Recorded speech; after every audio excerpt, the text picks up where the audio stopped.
Corona और lockdown के चलते कई उद्योगों पर बड़ी मार पड़ी है और बनारस का साड़ी उद्योग भी उनमें से एक है। दूसरी लहर के बाद बाजार खुले तो हैं, लेकिन बाजार में खरीदार ही नहीं है।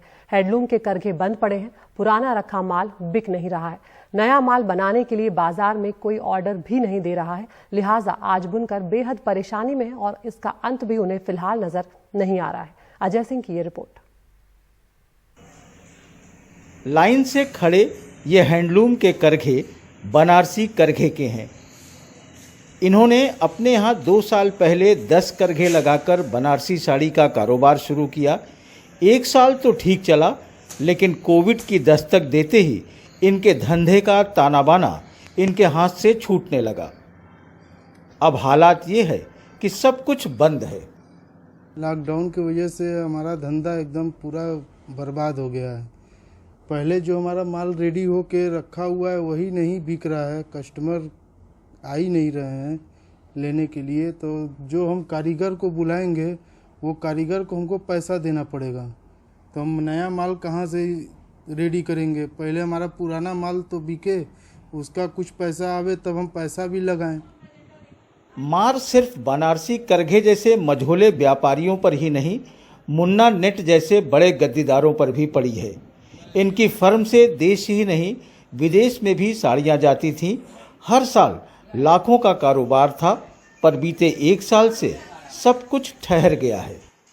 बनारसी साड़ी का कारोबार बिल्कुल ख़त्म हो चुका है, बिल्कुल ख़त्म हो चुका है कोरोना के माहौल से।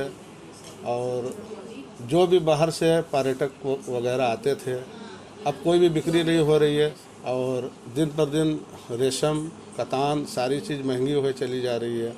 महंगी होने के बावजूद भी सब माल जो भी बनता है और जो थोड़े मोड़े कारीगर बनाते हैं वो घर में सब कुछ पड़ा हुआ है। बनारस में 1994-95 में की गई गणना के अनुसार हथकरघा की संख्या 75,324 थी और पावरलूम की संख्या 1750 थी। लेकिन वहीं 2009-10 में हैंडलूम की संख्या घटकर 50 से 52,000 रह गई और पावरलूम की संख्या बढ़कर 30,000 हो गई, जो अब लगभग 3 से 4 लाख तक हो गई है। हैंडलूम के करघे तो पहले ही खत्म होने के कगार पर थे, अब पावरलूम भी बंद हो रहे हैं। सरकार से मैं सब्सिडी नहीं चाहता हूं, ना सरकार से कोई अनुदान चाहता हूं। हम चाहते हैं कि सरकार मेरा माल खरीद ले। और खरीदने का मामला ये है कि इनके पास शोरूम है, ईपी गवर्नमेंट का शोरूम, ईपी हैंडलूम के नाम से आज भी हिंदुस्तान में हर बड़े शहरों में शोरूम है। तो इसी बहाने बजट दे दे, ये माल मेरा खरीद ले, तो वहाँ का स्टाफ भी खुशहाल हो जाएगा, ये माल भी मेरा बिक जाएगा और गवर्नमेंट को जीएसटी मिल जाएगी। कोविड की वजह से आईसीयू में चले गए बनारसी साड़ी उद्योग को बचाने के लिए सरकार अगर बाजार रूपी ऑक्सीजन का इंतजाम करती है तो बुनकरों के लिए कुछ राहत भरी बात हो सकती है।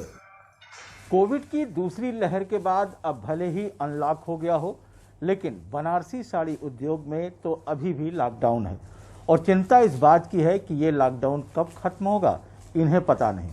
लिहाजा बहुत से बुनकर इस धंधे से तौबा कर चुके हैं और अब बड़े गद्दीदार भी इस ताने बाने से निकलना चाहते हैं।